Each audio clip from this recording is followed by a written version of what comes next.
sum, the United States and China have entered an action-to-action cycle in the West Pacific, including the South China Sea. And in the short term, neither side is likely to make substantive compromises.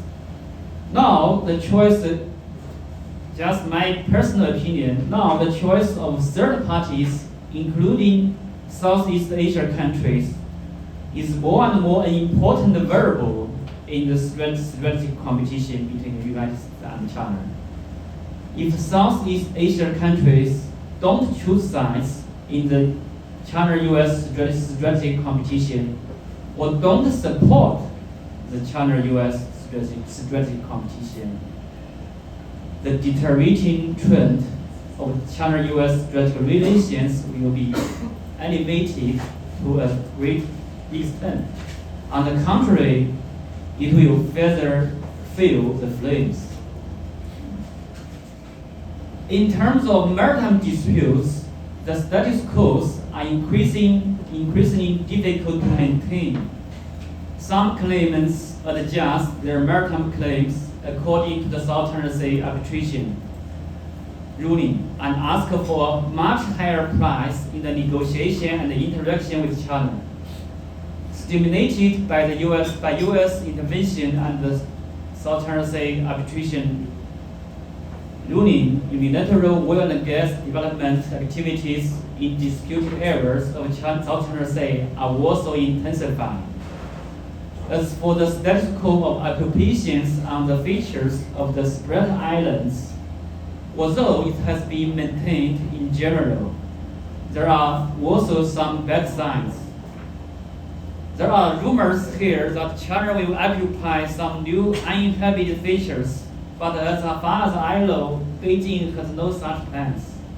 Reversely, with more and more Philippine official statements declaring to expel China from the disputed waters west of Philippine Sea, China has reason to concern that the Philippines will occupy some uninhabited features like South Thomas Shore, Sandy Cay, and Wilson Reef. If this happens, it will directly overturn the consensus of the DOC and the peace of stability of the South China Sea. Yes, more and more Chinese military and fishing vessels are showing up in disputed waters areas. However, this is what other claimants, including Philippines, are doing. And China's policy of sharing disputes has never been changed. Also, I want to say China's South China Sea claims have a very long history, and they didn't emerge in the recent years. My colleagues may add something later. Every claimant, including the Philippines, has a right to strengthen its claim, but also need to consider the history and the reality of the disputes. Third, rules building. For the sake of the peace and stability of South China Sea, China and other member states plan to form an effective set of rules and order in the South China Sea. Although the process of implementing the DOC and the COC connotation among China and other member states are not satisfactory, the communication itself is still important. This is the ASEAN way by consensus, which is the only possible place for confidence building and rules building in this region.